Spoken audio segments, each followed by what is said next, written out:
Hello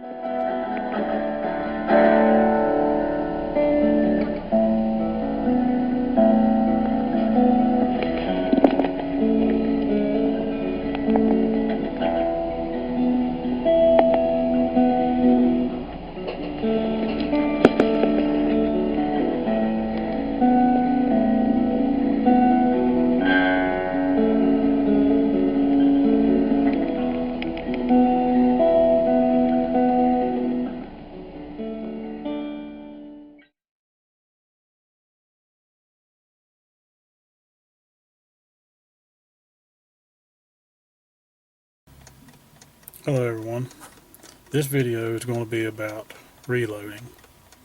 I promised on my Facebook page that we would do a video on reloading. This will take you through what you got to have, the different steps that you go through. I do want to give a warning though that reloading is dangerous. You can get severely hurt, possibly could get killed. So if you're thinking about reloading, make sure you study up on it and you know what you're getting into, because you're dealing with explosives, you're dealing with gunpowder, you're dealing with primers, and all this can have some serious consequences if you don't know what you're doing and you don't know what your measurements are. So you've got to be very careful. We hold no responsibility for anyone who tries to reload. This is just some tips, some things I do. We take no responsibility for this. Just wanted to make that clear before the video gets started, and that everyone understands this is my reloading, my techniques. I'm not telling you what to use, what gunpowder to use, what primers to use. These are things that I use. So, just enjoy the video, and hopefully you may learn some tips from watching what I've done. I'm not an expert in no way. I'm an amateur reloader. I've done some reading, asked some questions from fellow reloaders. So, in no way am I suggesting you go out and start reloading or suggesting anything in this video.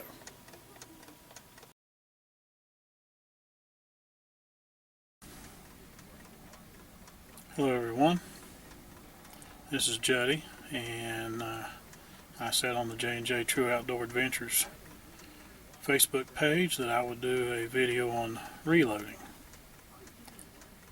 I'm going to start out with some already pre-purchased brass. I'm going to reload for a 303 British Enfield. I'm going to be using Hornady 150 grain Spire point bullets. I'm going to be using IMR 4064 smokeless powder, and this is the brass, which is new, but it needs to be sized and trimmed to length.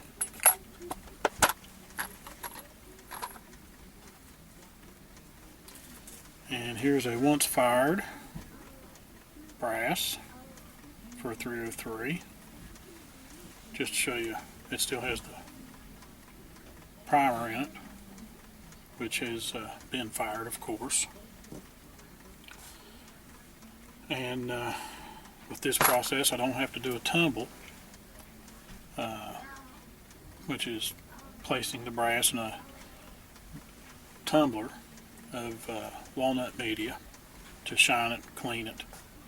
This brass is already clean, just needs to be sized and trimmed to length, primed, powder, and then the bullet. And I'll try to go through those steps. I'll be using the Hornady handbook for cartridge reloading and for 303 British. Okay, I first get everything kind of laid out that we'll be using. I also have an RCVS tray to put the brass in. Again, this is a once fired brass, recovered from shooting the 303 British I have. Of course, it needs to be tumbled, it's dull, needs to be resized. In the manual here for 303 British, it gives you the sizes and their testing. Gives you the bullet diameter, the maximum cartridge overall length, which is 3.075 inches. The case length is 2.22 inches, and you can trim the case length down to 2.212 inches. Now I'm going to be using their 150 grain bullet, and I'm going to be using IMR 4064, and I never ever load at the max charge, which the max charge on this is 41.5 grains.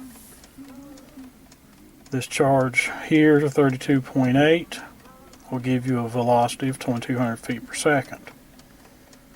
I generally go mid-range, which in this case would be 37.2, which would give me 2400 feet per second, or I might even bump it up to 39.3 grains, well below the max charge, and that'll give me 2500 feet per second.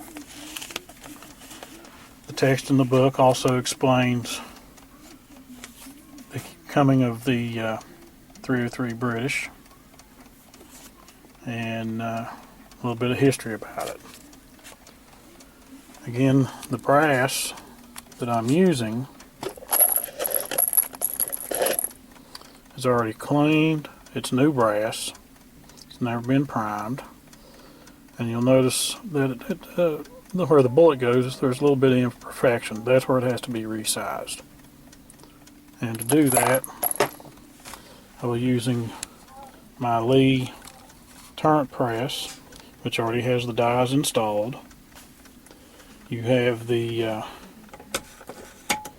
decapping, if it was used brass, and resizing die.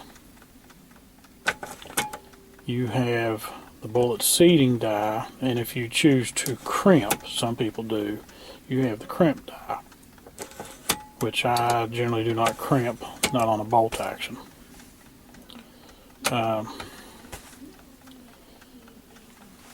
So I will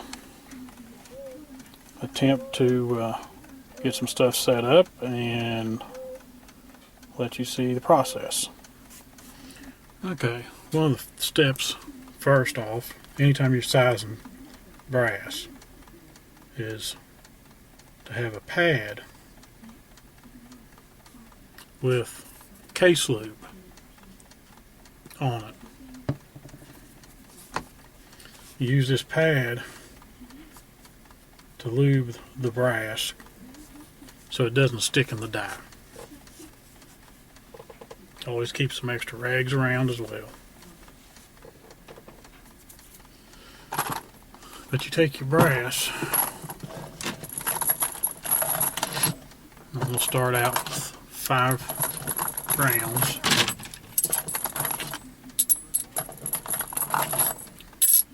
Okay. And as I said, it's already clean, but I need to lube it before I run it through the press. So you can just take your, don't need a lot, just need enough to lubricate the brass to keep it from sticking in the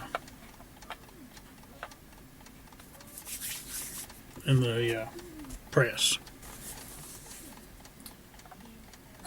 We'll remove this from the press. This is for seating the primers in the brass using the press. I do not use that method. Okay.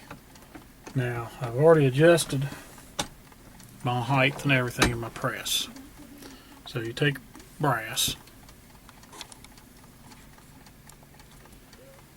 you have a shell holder. Each shell holder is numbered. This is a number 5, which works for 303 British. You set the brass in there and you pull the lever down, and now it's resized. And if it was a used piece of brass, it would be popping out the old primer. But since this is new brass, there's no primer to pop out. Okay, now where the bullet goes in is a lot better. It's round. Take the next piece and run it through. And again. But now, of course, this needs to be trimmed. The length needs to be checked. And you see, like here, I haven't sized this yet, and you can look and see there's some flat spots. It's not perfectly round.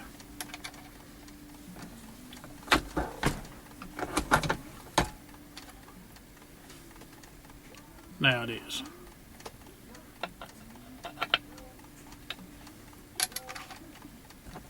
I'm going to be doing 50 rounds, but I won't run through the whole process of resizing all 50 rounds of brass.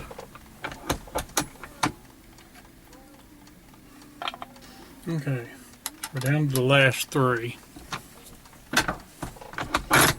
And of course, this tray that I'm using only holds 40. So I'll have 10 more to do once I get all these taken care of.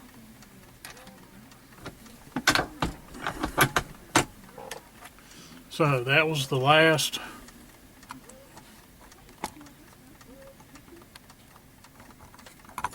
of them. Makes number 40. Now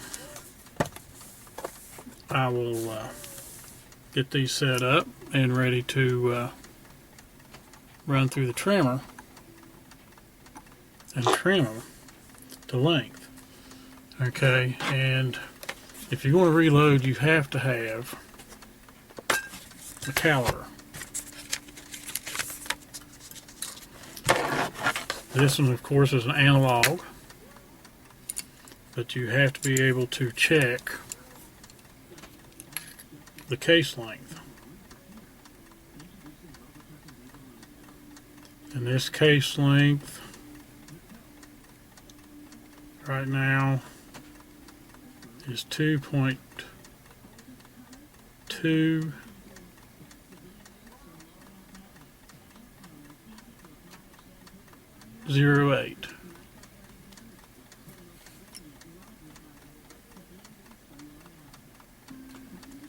Okay, some of these may be undersized, but I still need to try to run them through the trimmer and clean them up.